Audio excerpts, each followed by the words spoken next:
এই সময়ের মধ্যে গোটা রাজ্য জুড়ে বিরোধী সিপিআইএম দল ব্যাপক সাড়া তৈরি করেই মহকুমা স্তরের সম্মেলন সংঘটিত করছে। আসন্ন কেন্দ্রীয় পার্টির কংগ্রেসকে সামনে রেখে দলের সম্মেলন ইতিমধ্যে সাবরুম থেকে ধর্মনগর পর্যন্ত দলীয় বিভিন্ন স্তরের কর্মী সমর্থকদের পাশাপাশি নেতৃত্বদের যেমন উৎসাহিত করছে, ঠিক এর পাশাপাশি ত্রিপুরা রাজ্যের রাজনৈতিক পরিপ্রেক্ষিতে ব্যাপক আলোড়ন তৈরি করছে।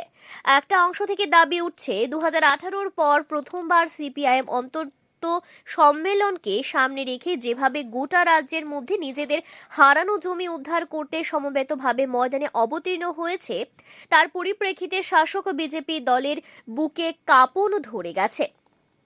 শুভবুদ্ধি সম্পন্ন মহলের ধারণা যে ভুল না তা প্রমাণিত হয়েছে উদয়পুর এবং বিশালগড়ে। শাসক বিজেপি দলের রক্তচক্ষুকে উপেক্ষা করে দলীয় কর্মী সমর্থকরা যখন বিশালগড় এবং উদয়পুরের লাল ঝান্ডার সমর্থনে প্রচার সজ্জা সম্পন্ন করল, তখন কাপুরুষের মতো প্রচার সজ্জা নষ্ট করা হয়েছে, মাটিতে ফেলে দেওয়া হয়েছে পতাকা থেকে শুরু করে ফেস্টুন। স্বাভাবিকভাবেই এই ঘটনা বা ঘৃণ্য প্রয়াস ত্রিপুরা রাজ্যের রাজনৈতিক অঙ্গনের নতুন কোনো বিষয় নয়। এরা বিজেপি শাসনে বিরোধীদের কণ্ঠ স্তব্ধ করে দেওয়ার জন্য এই প্রকারের প্রয়াস বা প্রচেষ্টা অতীতেও পরিলক্ষিত হয়েছে।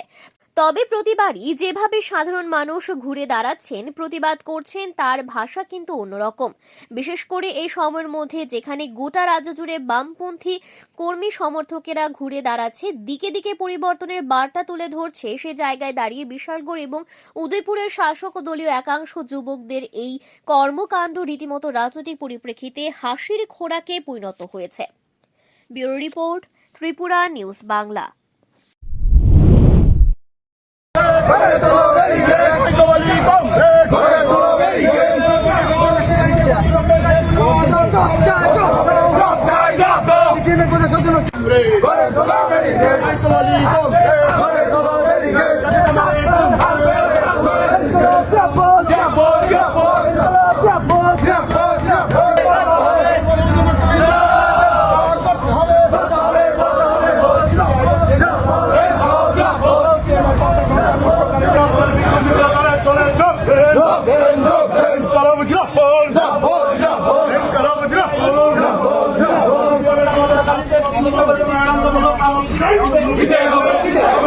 সজ্জা নষ্টকারীদের চিহ্নিত করে দৃষ্টান্তমূলক